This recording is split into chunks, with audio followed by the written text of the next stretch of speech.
के नाम पे वोट, दलितों के नाम पे वोट लेते हैं। हो सकता है उनकी सोच हो, उन्होंने कुछ ऐसा देखा हो कि वो दलित परिवार में पैदा हुए, उस परिवार से उनकी परवरिश नहीं हुई, उनकी परवरिश वहां हुई जहाँ चांदी के चम्मच से खाया जाता है। वो दलित के पुत्र जरूर है। वहाँ के लोग बोल रहे हैं, जो भीम आर्मी के लोग हैं या दलित के लोग हैं, कि इस बार चिराग पासवान को बहिष्कार करेंगे क्योंकि वो दलितों को वोट लेते हैं और धर्म के विरोध काम करते हैं, संविधान के विरोध काम करते हैं। सबसे ज्यादा अंदेशा और सबसे ज्यादा खतरा संविधान पे है। जिस देश पे हमारा, जिन खंभों पे हमारा देश टिका है, जब संविधान की प्रस्तावना का जब आप पढ़िएगा, उसमें लिखा हुआ है be the people of India. हम भारत के लोग भारत को एक सेकुलर सोशलिस्ट डेमोक्रेटिक रिपब्लिक देश हम बनाना चाहते हैं, लेकिन आज सेकुलरिटी, सोवरेनिटी, सोशलिस्ट सब शब्द आज खतरे में है। और चिराग पासवान जी बात करते हैं कि हमारे जीवित रहते आरक्षण से कोई छेड़छाड़ नहीं होता। अरे आपके जीवित रहते रेल को बेच दिया गया, भेल को बेच दिया गया, सेल को बेच दिया गया, एयरपोर्ट को बेच दिया गया। पब्लिक इंस्टीट्यूशन जब बिकता है तो स्वतः आरक्षण खत्म हो जाता है। आप प्राइवेट नौकरियों में आरक्षण है कि आप प्राइवेट नौकरियों में आरक्षण दिलाने के लिए आंदोलन कीजिएगा? आप बुर्बक बना रहे हैं किसको? बिहार की जनता को। जो बिहार की जनता खुद उड़ते हुए चिड़िया को हल्दी लगाने का काम करती है। ये बिहार वही राज्य है जब देश में जब देश को जरूरत पड़ा तब तक बिहार सबसे पहले आगे खड़ा हुआ। चाहे वो सन 47 की बात हो, चाहे वो हमारे जेपी का आंदोलन हो, चाहे फिर 90 का मंडल का आंदोलन हो, और चाहे अभी 2024 का जो अघोषित इमरजेंसी नरेंद्र मोदी के द्वारा जो अघोषित आपातकाल चल रहा है, इसके खिलाफ बिहार उठ खड़ा हुआ है, ललकार लगा रहा है कि किस प्रकार से आप लोगों ने इस देश का बंटाधार कर दिया गया है। मानव सूचकांक को उठा करके देख लीजिए, बिहार आज सबसे गरीब राज्य है, भूखमरी में सबसे टॉप पर है। आप ऐसा राज्य बनाना चाहते हैं कि आप भूखमरियों का लाइन लगा देना चाहते हैं? एक तरफ हमारे नेता जहां नौकरी की बात कर रहे हैं, पक्की सरकारी नौकरी की 10 लाख नौकरी और करोड़ों नौकरी देने का उनका मैनिफेस्टो पर ही है, और नरेंद्र मोदी का मैनिफेस्टो पर ही है, जहां सिर्फ लड़ाई लगवाने का, दंगा फसाद करवाने का।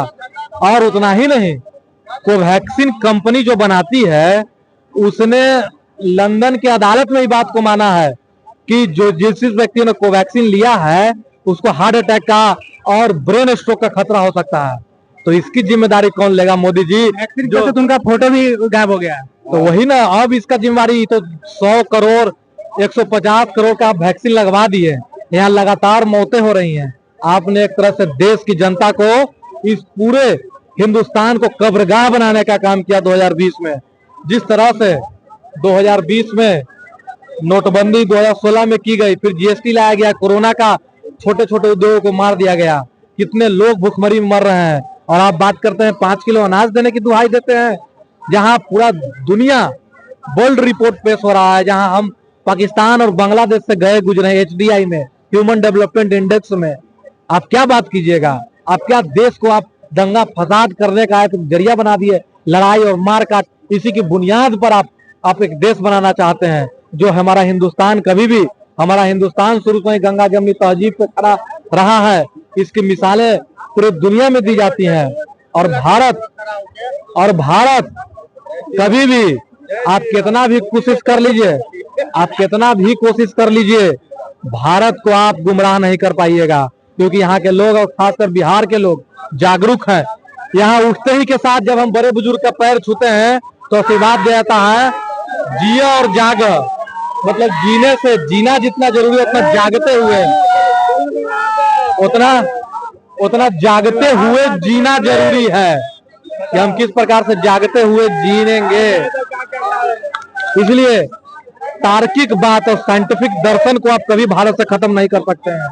ये तार्किक बातों पर हिंदुस्तान हमारा खड़ा है, ये हिंदुस्तान की जड़ें सबसे मजबूत है। और 2024 में इसका फलसफा आपको देखने को मिल जाएगा, जो यहाँ की जनता आपको वोट से ऐसा चोट देगी कि आप 2024 में सत्ता से बाहर होने जा रहे हैं, क्योंकि काट की आंधी बार बार नहीं चढ़ती। आपका कोई हथगंदा काम आने वाला नहीं है, चाहे वो जवानों पे हमला कराने वाली बात हो, या खुद से अपने देश में गिरवी छेड़ने वाली बातें हो, या आप महिलाओं का मंगलसूत्र गिरवी रखने तक की बात पर आप आ गए हैं। महिलाओं का मंगलसूत्र गिरवी रखने का किसने काम किया? आज जब गरीबी इस आलम में है कि महिला अपना मंगलसूत्र अभी गिरवी रख के वो दूध झुन के रोटी के लिए तरस रही हैं, आपने तो जीते जी मंगलसूत्र को गिरवी रखवा दिया। अरे कांग्रेस का काल अगर यूपीए 1 अगर हमारे माननीय लालू प्रसाद यादव और उस समय के हमारे मनरेगा मंत्री रघुवंश बाबू नहीं होते हैं, जिन्होंने मनरेगा का कानून लाया, तो कोरोना में समझे कितना लेबर मर गया होता। मोदी जी भी बोले हैं कि मनरेगा का अब जो है पहले जो 200 रुपया कुछ मिलता था अब उसका ज्यादा रेट मिलेगा।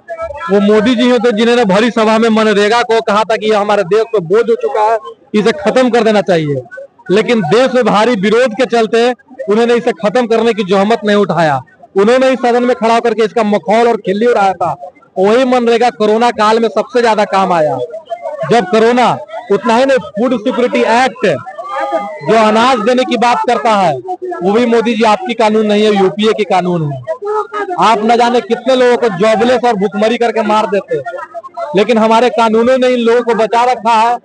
10 साल तक प्रोटेक्शन दिया और इस बार ये जनता खलबला चुकी है, आपको सत्ते से बाहर फेंक देगी, उखाड़ फेंकेगी। इस बार क्या आपको लगता है कि हाजीपुर का रिकॉर्ड टूटेगा? वहाँ पे जो 1977 से लेके 2019 तक जो स्वर्गीय रामविलास पासवान जी रहे, उसके बाद 2019 के बाद पशुपति पारा जी रहे, इस बार रिकॉर्ड टूटने वाला है क्या? देखिए, जो जनता की बात करेगा वही जनता के दिलों में जगह बना पाएगा। हम माननीय चिराग पासवान जी से कहना चाहते हैं, आप एक दलित के बेटा हैं, दलित के बेटा होने के नाते संविधान का रक्षा करना आपका परम कर्तव्य है। अगर वो आप परम कर्तव्य से भागिएगा तो समझिए जो अपना कर्तव्य निष्ठ नहीं है जो व्यक्ति, आप चुनाव जीतना और चुनाव हारना मायने नहीं रखता है। मायने रखता है कि आप जनप्रतिनिधित्व के रूप में अपने क्षेत्र की आवाज को किस प्रकार से बुलंद करते हैं। अगर आप उस क्षेत्र की आवाज को बुलंद करने में नाकामयाब है तो निश्चित तौर पर जनता आपको हराने के काम करेगी। पिछले 10 वर्षों से उन्होंने नरेंद्र मोदी की चाकरी करने के अलावा और कुछ नहीं किया, जबकि उनका काम था जनता के प्रतिनिधित्व को आवाज उठाना, जनता के आवाज को सदन तक पहुंचाना और सदन से पॉलिसी लेकर के जमुई के जनता तक पहुंचाना। लेकिन उन्होंने काम करने में नाकाम रहे हैं, इसलिए जनता उन्हें सबक सिखाने का काम करेगी। इस बार जमुई में भी रिकॉर्ड टूट गया। चिराग पासवान के जीजा जी है ना, बुरी तरह से। हाजीपुर की बात बोल, हाजीपुर तो ऐसे भी जाएगा, इस बार जाने वाला है, और वो भी आरजेडी के हाथ में आएगा, आरजेडी के हाथ में आएगा। ये तो मोदी जी आए हैं, स्टेशन बेचेंगे, एयरपोर्ट बेचेंगे, और क्या करेंगे।